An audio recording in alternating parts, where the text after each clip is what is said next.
बिस्मिल्लाहिर्रहमानिर्रहीम। आप यूट्यूब देख रहे हैं और मैं मोहम्मद इमरान। बात करेंगे 17 जुलाई के हवाले से। 2 दिन बाकी हैं कंपेन के। जुमे तक कंपेन कर सकते हैं कैंडिडेट, और उसके बाद 17 जुलाई एक फ़ैसला कुन दिन होगा। 17 जुलाई फ़ैसला करेगा पाकिस्तान के मुस्तकबिल का, पाकिस्तान के कौम के मुस्तकबिल का।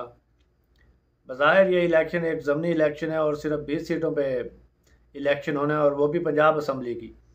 लेकिन माहौल इस टाइम जो बना हुआ है वो जनरल इलेक्शन वाला माहौल है, आम इंतखाबात वाला माहौल है।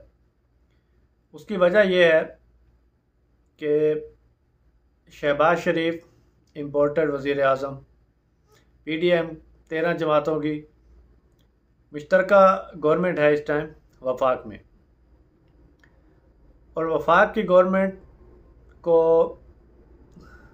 कायम रखने के लिए पंजाब की गवर्नमेंट को कायम रखना पड़ेगा।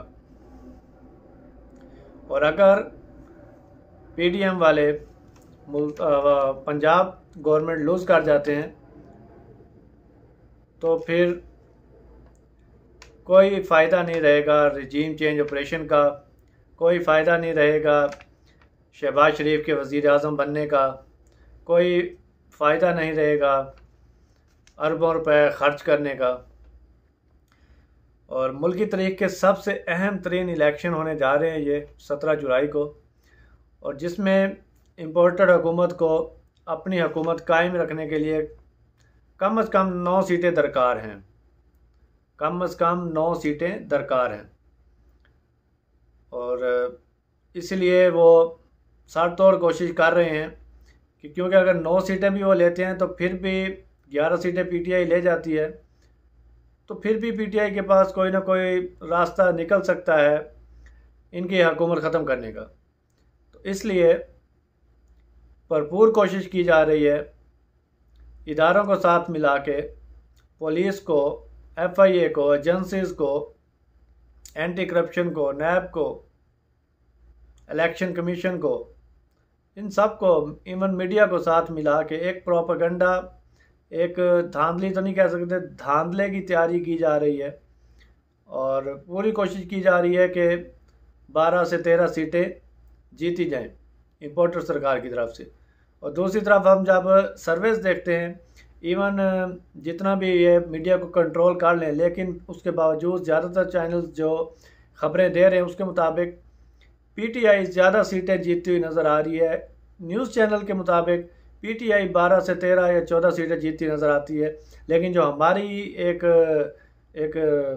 इंफॉर्मेशन है, जो हमारे ज़राए से हमें ख़बरें मौसूल हुई हैं, उसके मुताबिक PTI 17 से 18 सीटें जीतती नज़र आती है।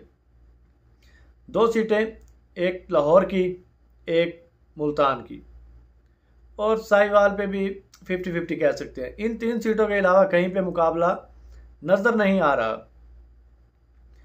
बड़े शहरों में तो बड़े जलसे होते हैं, लेकिन लिया, बक्कर, लोधरा, मुजफ्फरगढ़, ये बज़ाहिर छोटे शहर हैं पाकिस्तान के, और देहाती एरिया में आ जाते हैं ज़्यादातर, तो यहाँ की आबादी भी थोड़ी थोड़ी है। उसके बावजूद बड़े शहरों से भी बड़े जलसे यहाँ पे खान साहब ने कर दिए हैं, जिससे इम्पोर्टर सरकार बौखलाहट का शिकार है। समझ नहीं आ रही उनको कि क्या करें। रोज़ कोई नया इस्तीफ़ा आ जाता है और भेज दिया जाता है, जाओ भी जाके फ़लाँ हल्के में आप कंपेन करो। और कभी दूसरा इस्तीफ़ा आता है, उसको कहा जाता है जैन जी आप फ़लाँ हल्के में जाके कंपेन करें। और बेबसी की इंतहा ये है कि हमज़ा कह रहा था कि काश ऐसा हो सकता कि मैं रिज़ाइन दे के खुद जाके अपनी कंपेन करता। तो इन सब बातों को जब जोड़ते हैं तो इससे पता चलता है कि मरियम सफदर ईवान साहिबा जो कंपेन कर रही हैं बुरी तरह पिट चुकी है, फ्लॉप हो चुकी है। लोग उनके जलसों में आने के लिए तैयार नहीं हैं, उनकी बात सुनने के लिए तैयार नहीं हैं। और इससे पहले वो 2 बड़े इलेक्शंस में कंपेन चला चुकी हैं, आज़ाद कश्मीर और गिलगित बल्तिस्तान, और उसमें फिर PMLN का जो हाल हुआ वो सबके सामने है। तो इस वजह से शहबाज शरीफ, इम्पोर्टेड सरकार और इनके सहूलतकार काफ़ी परेशान दिखाई देते हैं। तो इमरान खान साहब ने आज फिर एक अपना बताया है कि मिस्टर एक्स जो लाहौर में बैठा हुआ है तो उसने मिस्टर वाई को मुल्तान भेज दिया है ताकि वो जनूबी पंजाब को जाके कंट्रोल कर सके, क्योंकि उनकी सोच में नहीं था कि शायद इतने बड़े जलसे इमरान खान साहब कर पाएँ जितने बड़े उन्होंने कर लिए हैं। बक्कर में, लिया में, जतोई में, लोधरा में, इवन आज झंग में। तो ज़बरदस्त तरीके से कैंपेन चल रही है और इमरान खान साहब ने ऊपर सोने पे सुहागा जो उनकी प्लानिंग रही है, जो उनका तरीका कार रहा है, उन्होंने बड़े तरीके के साथ हर एक दिन 2 दिन के बाद प्लानिंग चेंज की और अपने खिलाड़ियों को मैदान में उतारा और उनकी फील्ड जैसे कप्तान चेंज करता है मौके के लिहाज से, मुनासबत के लिहाज से, तो उस तरह उन्होंने किया। फैसल वाडा साहब लाहौर पहुंच चुके हैं, शेख रशीद साहब लाहौर पहुंच चुके हैं, फ़रक हबीब साहब लाहौर कैंपेन करके गए हैं, असद कैसर साहब, कासम खान सूरी साहब और अली मोहम्मद साहब। तो एक एक करके उन्होंने अपने हिसाब से इन हलकों में अपने नुमाइंदों को भेजा है कि जो वहाँ जाके कैंपेन कर रहे हैं और इसका अच्छा खासा असर पड़ा है, अच्छा खासा इम्पैक्ट हुआ है इस चीज़ का। तो इस क्योंकि अगर पंजाब हुकूमत पीटीएम के हाथ से जाती है और यहाँ परवेज़ इलाही साहब वज़ीर आला बनते हैं तो वो एक तरह से पीटीआई की हुकूमत होगी, और अगर पंजाब में पीटीआई की हुकूमत होगी तो शहबाज शरीफ साहब सिर्फ इस्लामाबाद के वज़ीर आज़म बन के रह जाएंगे, सनाउल्लाह सिर्फ इस्लामाबाद का वज़ीर दाखिला बन के रह जाएगा, क्योंकि वो पंजाब पुलिस को इस्तेमाल किया उन्होंने पिछली बार जब 25 मई को लॉन्ग मार्च का ऐलान किया था इमरान खान साहब ने। और अगर पंजाब में वो शिकस्त खा जाते हैं तो इमरान खान साहब तो किसी भी टाइम फिर दोबारा कॉल दे सकते हैं, तो फिर तो वो पंजाब पुलिस को भी इस्तेमाल नहीं कर सकेंगे और फिर उनके पास इतनी फोर्स नहीं होगी।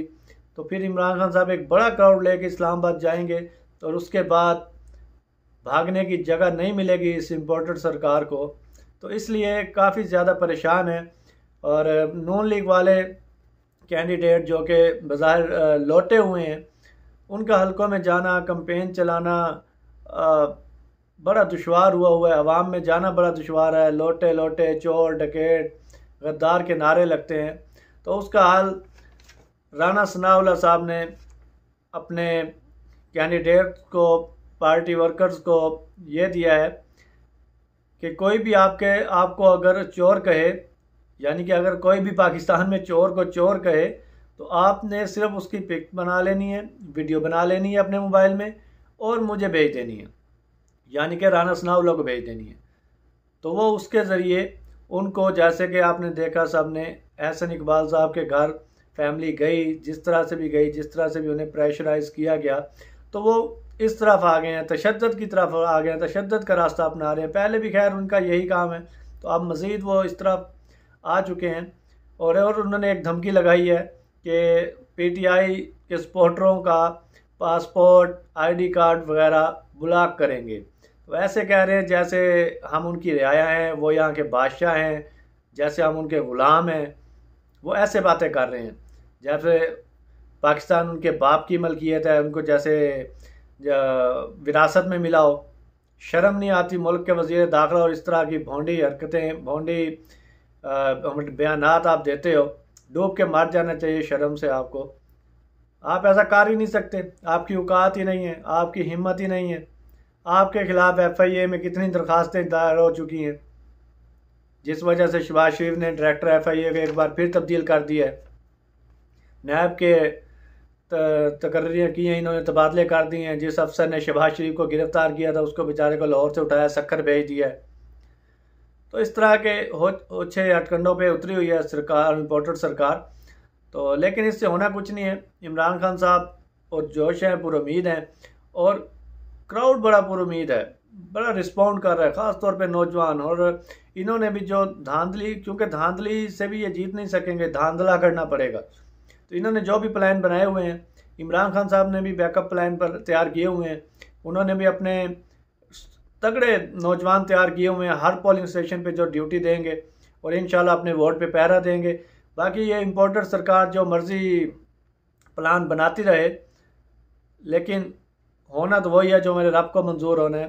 एक प्लान इंसान बनाता है और एक प्लान अल्लाह बनाता है, और होता वही है जो अल्लाह चाहता है।